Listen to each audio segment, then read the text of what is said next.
ஜெய்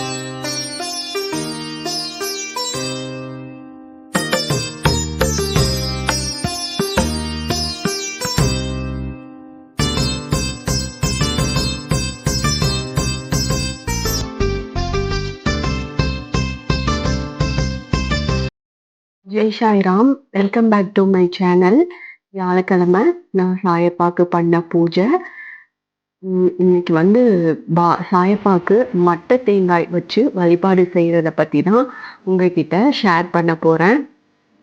என்னோட சேனலை பார்க்குறதுக்கு முன்னாடி தொடர்ந்து சப்போர்ட் பண்ணுங்கள், லைக் பண்ணுங்கள், ஷேர் பண்ணுங்கள், கமெண்ட் பண்ணுங்கள், மறக்காமல் சப்ஸ்கிரைப் பண்ணுங்கள். வாங்க இப்போது வீடியோக்குள்ளே போகலாம். கீழடியில துவாரகமாயி அப்படின்னு வந்து ஒரு இடம் இருக்கு.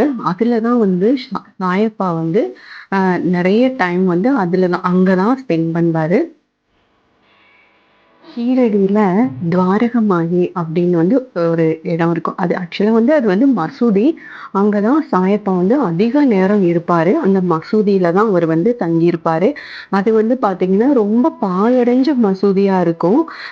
எல்லாரும் வந்து அதை வந்து நாங்க சரி பண்ணி கொடுக்குறோம் அப்படின்னு அங்க இருக்கிறவங்க எல்லாம் சொல்லுவாங்க. அப்ப கூட சாயப்பா வந்து வேண்டாம் அப்படின்னு அவரே தான் வந்து அதை வந்து அவரால் முடிஞ்சதை சரி பண்ணி அந்த துவாரகமாயிலேயே தான், அந்த மசூதியிலேயே தான் அவர் வந்து இருந்தாரு. அப்போ டெய்லி பாபா என்ன பண்ணுவாருன்னா விளக்கு வந்து நிறைய ஏத்துவாரு. அங்க மசூதி வந்து எப்பவுமே அந்த விளக்கால நிறைஞ்சு வழியுமா, அவ்வளோ ஜொலிக்குமா. அதுல வந்து அந்த இடத்துல விளக்கு வச்சுட்டு ஒரு ஒரு ஓரத்துல வந்து உட்கார்ந்துட்டு இருப்பாராம். அங்க இருந்துட்டு தான் அவர் வந்து பல அற்புதங்களை வந்து நிகழ்த்தி காட்டியிருக்கிறாரு.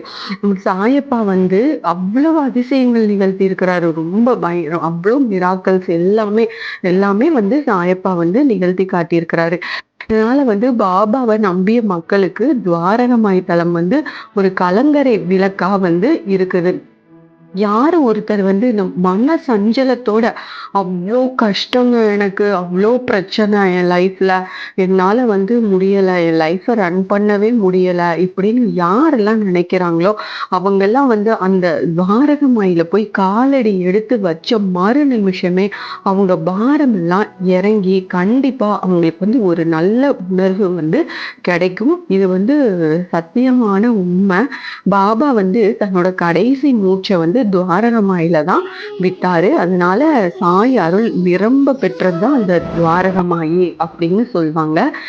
இத்தகைய சிறப்பு வாய்ந்த துவாரகமாய்க்கு வந்து நீங்க கண்டிப்பா ஷீரடி போகும்போது கண்டிப்பா எல்லாருமே அங்க போவாங்க. இதுக்காகவே கண்டிப்பா ஷீரடி போங்க. போயிட்டு நீங்க வந்து அங்க துவாரகமாயில போய் உட்காருங்க. கண்டிப்பா அப்பா சாயப்பா உங்களோட பேசுவாரு. நீங்க நல்லாவே அதை வந்து உணரலாம். நீங்க ஆத்மார்த்தமா அங்க உட்கார்ந்து வேண்டுற வேண்டுதல் வந்து கண்டிப்பா வந்து நிறைவேறும். அது வந்து சமாதி மந்திரம் ஒட்டி தான் அந்த துவாரகமாயி அப்படின்னு இருக்கும். இப்போ வந்து பாத்தீங்கன்னா 24 மணி நேரமும் அது வந்து ஓப்பன் பண்ணியே தான் வச்சிருக்காங்க. இதுக்கு முன்னாடி வந்து காலையில இருந்து நைட்டு வரைக்கும் ஒரு டைம் வரைக்கும் 11 வரைக்கும் தான் இருந்தது. ஒரு 9:30 அந்த மாதிரி தான் இருந்தது. இப்போ வந்து நைட்டு ஃபுல்லா வந்து அங்க வந்து ஓபன் பண்ணி தான் வச்சிருக்கிறாங்க. அங்கதான் துணி அப்படின்னு அந்த நெருப்பு குண்டம் வந்து இருக்கு. அந்த துவாரகமாயின்னு சொல்றோம் இல்லையா, அந்த மசூதியில தான் நெருப்பு குண்டம் வந்து இருக்குது. அந்த நெருப்பு குண்டம் பாத்தீங்கன்னா சாய்பாபாவால அது ஏத்தி வைக்கப்பட்டிருக்குது. அது வந்து பல ஆண்டுகளாக கரைஞ்சு அந்த நெருப்பு குண்டம் இரவு பகலா எப்பவுமே எரிஞ்சுக்கிட்டே இருக்குங்க. இதோட பின்னணியில ஒரு சுவாரஸ்யமான கதை என்ன அப்படின்னா, சாய்பாபா வந்து சுக்கா அப்படின்னு ஒரு மண் குழல் மூலம் வந்து புகைப்பிடிச்சிருப்பாரு. இதுதான் அந்த சுக்கா அப்படின்னு சொல்றது. இது மாதிரிதான் சாயப்பா வந்து வச்சிட்டு இருந்திருக்கிறாரு. இதுலதான் வந்துட்டு அவரு புகைப்பிடிச்சிட்டு இருந்தாரு. அப்போ அவர் இருந்த காலத்துல அந்த இதுக்கு நெருப்பு தேவைப்படும் போதெல்லாம் பாபாவோட பக்தர்கள் வந்து என்ன பண்ணுவாங்களாம், வெளியில போய் தான் அதை வந்து வாங்கிட்டு வந்து கொடுப்பாங்களாம். ஒரு தடவை மகள் சாபதி பாபா நெருப்பு வாங்குறதுக்கு அடிக்கடி வெளியில போயிட்டு இருக்கிறது சிரமமா இருக்குது அப்படின்னு இங்கேயே நிரந்தரமா நெருப்பு இருக்கும்படி செஞ்சிருங்க அப்படின்னு வந்து சொல்லியிருப்பாரு. உடனே பாபா நிரந்தரமா தானே செஞ்சிடலாம் அப்படின்னு சொல்லி தான் தன்னோட கையில இருந்த குச்சியால தரையில வந்து ஓங்கி அடிச்சிருப்பாரு. அதுக்கப்புறம் உடனே அங்கிருந்து வந்து நெருப்பு வந்து ரொம்ப பீறிட்டு எரிஞ்சது. அந்த நெருப்பு வந்து அவ்ளோ இதா வந்து எரிஞ்சதாம். அதுக்கப்புறம் அந்த நெருப்புல மட்டை தேங்காய், மரக்கட்டை, இது அப்புறம் வந்து நறுமண பொருள் இது எல்லாமே போட்டு அதுல எரிச்சாங்களாம். இதன் மூலம் கிடைக்கிற சாம்பல தான் உதி அப்படின்னு சொல்லி நமக்கு ஷிரடியில வந்து குடுக்குறாங்க. அதுக்கு வந்து அவ்ளோ சக்தி வாய்ந்தது அந்த உதி அப்படிங்கிறது. அந்த ஷீரடியில அந்த அக்னி பகவானே நிரந்தரமாக குடியேறி விட்டாராம். அதனால இத வந்து ரொம்ப அருள் பிரசாதமாக வந்து அங்க வந்து பயன்படுத்துறாங்க. இந்த உதிய பாபா தன் பக்தர்களுக்கு திருநீராக குடுத்துட்டு இருந்தாரு. இத்தகைய சிறப்பு மிக்க நெருப்பு குண்டம் இப்ப பாத்தீங்கன்னா நல்லா அத வந்து நல்லா சிறப்பா வந்து அதை மெயின்டைன் பண்ணிட்டு வர்றாங்க. துவாரகமாயிலேயே தான் இருக்கு. அதுக்குன்னு தனியா பூஜை புனஸ்காரம் எல்லாமே செஞ்சுட்டு வர்றாங்க. சரி, இப்போ மட்டை தேங்காய் வழிபாடு அப்படின்னு சொன்னேன் இல்லைங்களா? இது மாதிரி வந்து ஒரு மட்டை தேங்காய் வந்து எடுத்துக்கோங்க. நீங்க வந்து பாபா கோயிலுக்கு போனீங்கன்னா, சாய்பாபா கோயிலுக்கு போனீங்கன்னா கூட கண்டிப்பா உங்களுக்கு வந்து அங்க விப்பாங்க. ஏன்னா, அங்க வந்து அந்த துணி இருக்கும் இல்லையா? அதுல போடுறதுக்காக வந்து விப்பாங்க. அதுலருந்து ஒரு மட்டை தேங்காய் வந்து வாங்கிட்டு வந்து வச்சுக்கோங்க. அப்படி பாபா கோயில் உங்க பக்கத்துல இல்ல அப்படின்னா, நீங்க வந்துட்டு நம்ம இந்த கடை இருக்குது இல்லைங்களா? நம்ம சாமிக்கோட பொருள் எல்லாம் வாங்குவோம் இல்லைங்களா? அந்த கடை அதுல போய் கேட்டீங்க அப்படின்னா கிடைக்கும், குடுப்பாங்க. இது மாரி ஒரு மட்டை தேங்காய் வாங்கிட்டு வந்துக்கோங்க. வாங்கிட்டு வந்துட்டு வியாழக்கிழமை அப்போ சாயப்பாவுக்கு ஒரு விளக்கு ஏத்தி வைங்க. விளக்கேத்தி வச்சுட்டு இதே மாரி சந்தனம், பொட்டெல்லாம் வச்சு இதுக்கு ஒரு பூ வச்சுக்கோங்க.